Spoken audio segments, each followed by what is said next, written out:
करीब तर हो जाऊं और अपने भाई की जगह ले लूं। मैं दिन रात से इंतजार में फिरता रहता। भाभी मुझसे काफी फरी हो गई थी। हर बात मियाँ बीवी की तरह शेयर किया करती थी। भाभी पढ़ी लिखी थी, इसलिए वो कोई भी बात मुझे कहने से इतना नहीं डरती थी, क्योंकि वो अपनी सारी बातें खुलकर मेरे साथ शेयर किया करती और मैं भी अपनी तमाम बातें भाभी से शेयर करने लगा था। मैं चाहता था कि मैं इनसे हर बात करूं, उसे आगे चलकर मुझे उनके ज्यादा करीब होने में आसानी हो सके। शादी को 3 महीने गुजर गए थे, पता ही न चला। भाभी की छुट्टियां खत्म हो गई और भाई अपनी ड्यूटी पर वापस रवाना हो गए। भाई की आंखों में आंसू थे और भाई को रुखसत कर रही थी, जबकि मैं दिल ही दिल में बेहद खुश था। भाई से मेरी जान छूट रही थी और मैं भाभी के करीब हो जाऊंगा। घर का माहौल बहुत उदास था। भाई रवाना हो चुके थे। अम्मी अपने कमरे में जाकर सो चुकी थी। भाभी सहन में खड़ी भाई को देख रही थी। जब मैं उनके पास गया और अपने दोनों हाथों से भाभी के कंधों को पकड़ लिया और उनसे कहने लगा कि प्यारी भाभी, परेशान न हो, आपका दीवर तो हमेशा आपके साथ ही रहेगा, आपको कभी भी तन्हाई का एहसास नहीं होने देगा।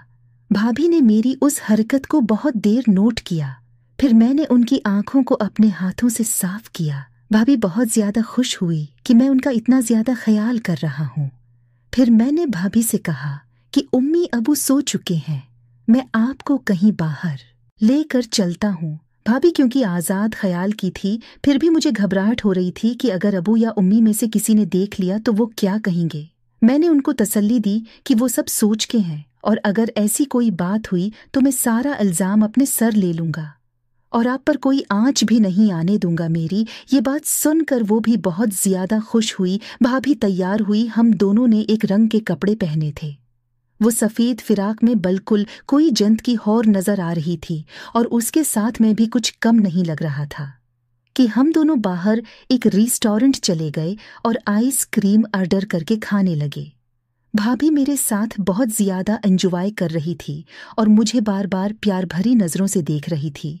तो यूं देखना मुझे पहले से ही बहुत अच्छा लगा था, पर मैंने महसूस कर लिया था कि भाभी के दिल में भी मेरे लिए कहीं न कहीं कोई एहसास है।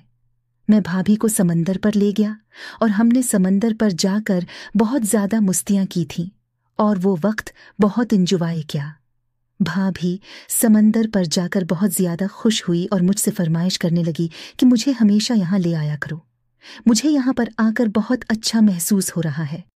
मैंने उनसे वादा किया कि आप जब भी उदास होंगी तो मैं आपको समंदर पर ले आऊंगा। भाभी तो जैसे भूल ही चुकी थी कि उनका शौहर आज ही ड्यूटी पर चला गया है। हम दोनों ही अपना फोन घर पर भूल गए थे। फिर अचानक भाभी को याद आया कि भाई ने कॉल की होगी। मैंने भी चीख किया तो मेरी जीभ, मैं भी फोन मौजूद नहीं था। फिर हम लोग जल्दी जल्दी से घर आ गए। रात का तकरीबन 1 बज चुका था। घर के बाहर दरवाजे की चाबी मैं हमेशा अपने पास रखता था।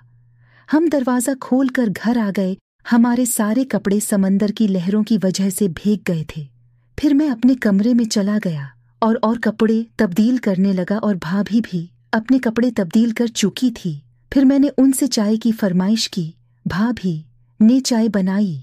हम दोनों ने सहन में बैठकर चाय पी। अब रात गहरी हो चुकी थी। फिर मैं मजाक में इनसे कहने लगा कि भाभी, आपको आज भाई की याद तो बड़ी सिता रही होगी, फिर कैसे गुजारा करोगी उनके बगैर। तो अभी शर्मा गई और चाय के घोंट लेने लगी। फिर मैं उनके करीब आकर बैठ गया और उनसे कहने लगा कि अगर आपको बुरा ना लगे, एक बात कहूँ। उन्होंने फौरन मेरी तरफ देखा। फिर मैंने उनसे कहा कि भाभी, आपका ये देखना मेरे दिल पर बजलियां गिराता है। तो वो कहने लगी कि इतनी तारीफ तो कभी तुम्हारे भाई ने भी मेरी नहीं की है जितनी तुम कर रहे हो। फिर मैं इनसे कहने लगा कि हाँ तो दोस्तों, अगर आप चाहते हो कि इस कहानी का अगला पार्ट लगाऊं तो चैनल को सब्सक्राइब करें और कमेंट्स लाजमी करें।